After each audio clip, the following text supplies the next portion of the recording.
Settle into the shadows, seeker of truth, for what your eyes are about to traverse is not merely a text, but a coded frequency, a whisper that has crossed millennia, escaping the claws of those who feed on your fear, your anguish, and your very vital essence.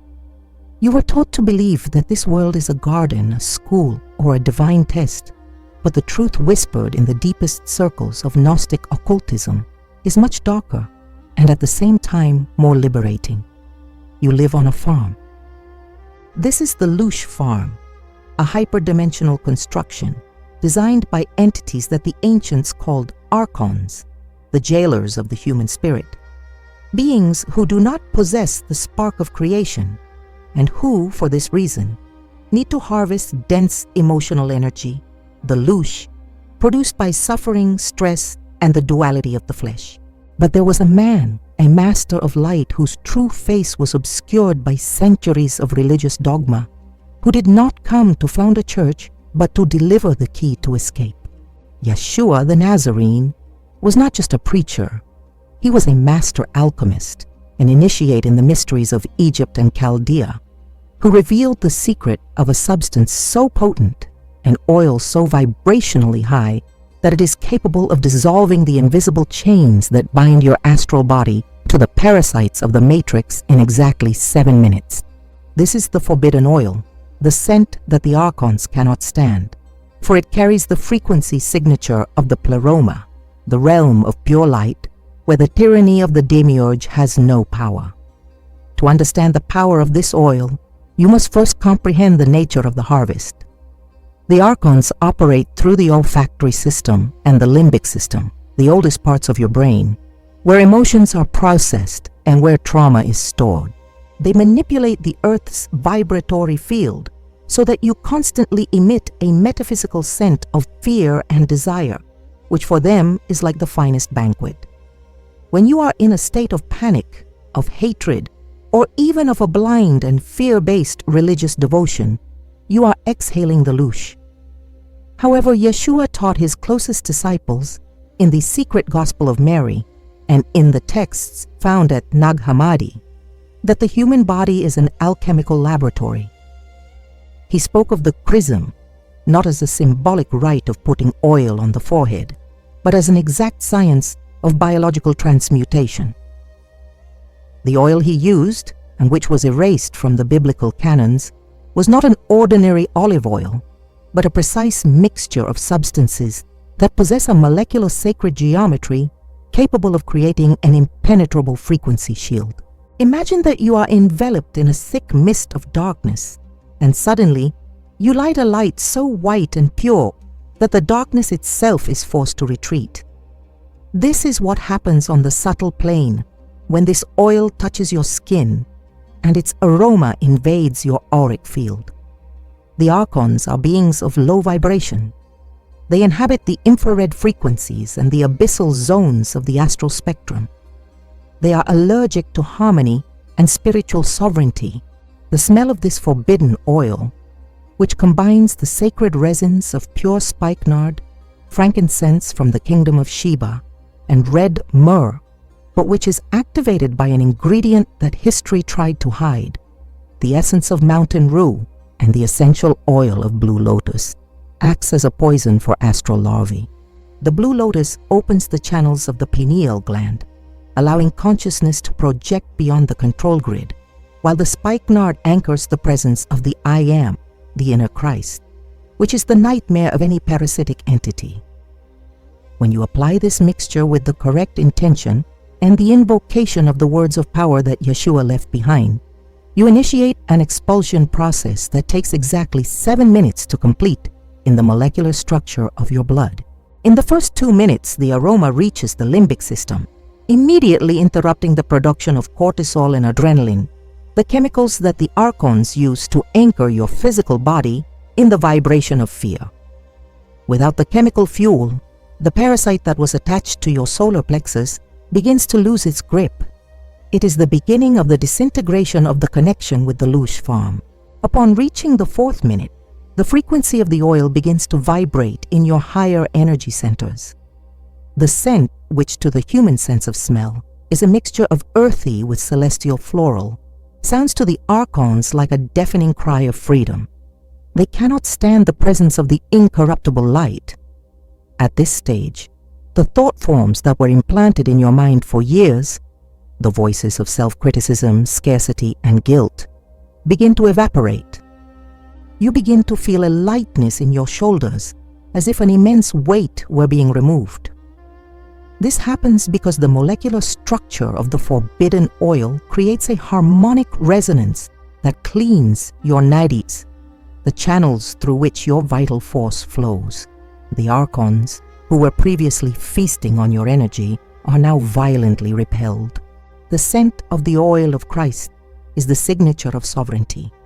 It declares to the cosmos that this territory, this body, this soul, no longer belong to the soul recycling system of the matrix. You stop being cattle and return to being a creator. In the final minutes between the 5th and the 7th minute, the phenomenon of the Christification of the blood occurs. The aroma, now deeply integrated into your being, tunes your DNA to the stellar frequencies that are outside the terrestrial quarantine. It is at this point that invisibility before the Archons is achieved. They simply cannot see you.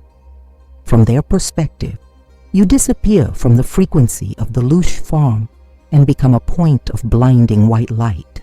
They hate this smell because it reminds them of their own fall, of their inability to create, and of their pathetic dependence on the light of others. The forbidden oil that Jesus revealed is the activator of your spiritual rebellion. It is not a good luck charm. It is a weapon of spiritual warfare. By using this knowledge, you are challenging the governors of the darkness of this world. You are claiming the heritage that Yeshua spoke of when he said that ye are gods. The church hid this oil and replaced it with inert oils and empty rituals, precisely to keep humanity within the vibratory pen. But the fragments of the truth survived in Gnostic lineages and in hidden grimoires. The recipe for this oil was not lost. It was protected by those who understood that true liberation does not come from without, but from a change in the chemistry of the soul. The combination of spikenard, which represents humility and the surrender of the ego, with frankincense, which lifts prayer to the stratosphere, and myrrh, which heals the wounds of past incarnations, creates the base. But it is the mental activation, the command of Ephatha, be opened, that Jesus used, that seals the formula. When you anoint your hands, your wrists, and especially the base of your skull, where the vagus nerve connects with the brain, you are installing a spiritual firewall. From that moment on, the Loosh harvests cease. You stop feeding the system. Imagine the chaos it would be for the Archons if all of humanity rediscovered this secret. The farm would go bankrupt. The empire of the senses and of pain would crumble. That is why this information was pursued with fire and sword. That is why the manuscripts that detailed the alchemical use of aromas were burned in the Library of Alexandria and in so many other bonfires of the Inquisition. But the memory of water and oil is eternal. Every drop of this knowledge that you absorb now is reactivating dormant codes in your cells. Feel the weight of reality begin to oscillate. The scent of the sacred is not just a sensory pleasure. It is a border. On one side, the world of toil, death, and continuous rebirth under the yoke of the Archons. On the other, the freedom of the spirit that recognizes its origin in the absolute. The occult master knows that it is not enough to know the truth. One must vibrate in the truth. And nothing alters the vibration as quickly as the sense of smell, the only one that has direct passage to the soul without passing through the filter of lying reason. The forbidden oil is the aroma of resurrection in life. It destroys the Loosh farm because it removes the essential component for its existence, the victim.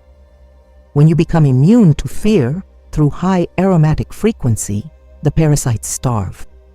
They try to approach, but the smell of the incorruptible light burns them, drives them away like smoke in the wind.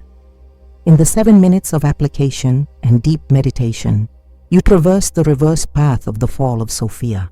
You ascend the spheres, cross the 7 archontic heavens, and present yourself before the gate of the 8th level, not as a slave asking for entry, but as a king returning to his throne. The forbidden oil is the royal seal. Jesus revealed this in the moments of greatest intimacy with his apostles, anointing them before his departure, so that when the prince of this world came, he would find nothing in them that he could claim. And that is what you must seek, to find nothing within yourself that resonates with the control system.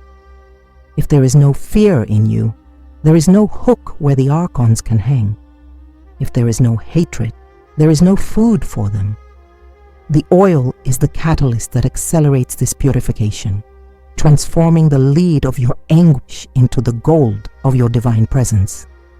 Consider the implications of living a life where you are no longer a battery for interdimensional beings, a life where your energy remains with you, circulating and expanding your creative power. This is what the archons fear most. They fear the man and the woman who have discovered the secret of the oil, for they become beacons that can awaken others. The aroma of freedom is contagious.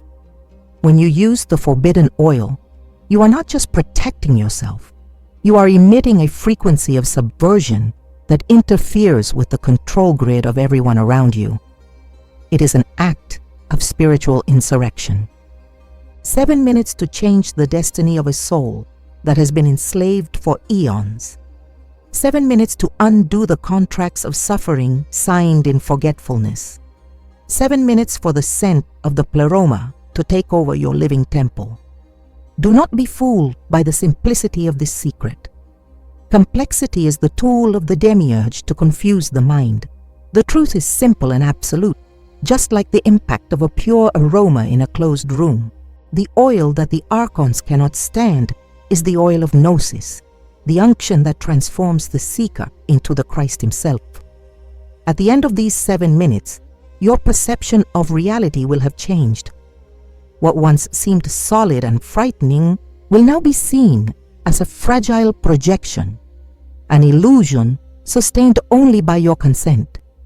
By withdrawing your energy from the farm, you accelerate the end of the cycle of oppression. You become an infiltrator of the light in the world of shadows, a bearer of the forbidden fragrance that announces the end of the reign of the usurpers. Keep this knowledge in the silence of your heart, but let your presence exhale this strength. No words are necessary to ward off the archons. It is enough that your vibratory signature is unacceptable to them. The oil of Jesus, the Nazarene alchemist, is the secret that awaited the time of awakening. Now that the veil is tearing, the choice is yours. Continue being harvested or anoint yourself with the sovereignty that was always yours by divine right. The Loosh farm is vast, but it has no roof for those who have learned to fly on the wings of high vibration. 7 minutes, 1 aroma, an eternity of freedom. And the secret is in your hands, and the smell of victory is already beginning to fill the air around you, dissipating the shadows and revealing the path to the stars, far from the sight of the hungry and blind archons who once thought they were your owners. They now tremble, for the Master has returned to teach the secret of the unction. And this time, there will be no crosses that can stop the expansion of this aromatic light. You are the vessel. You are the oil. You are the revelation itself. The time of the harvest is over for you. The time of ascension has begun. May the aroma of gnosis be your guide and your shield today and forever, beyond the cycles of time and the traps of matter.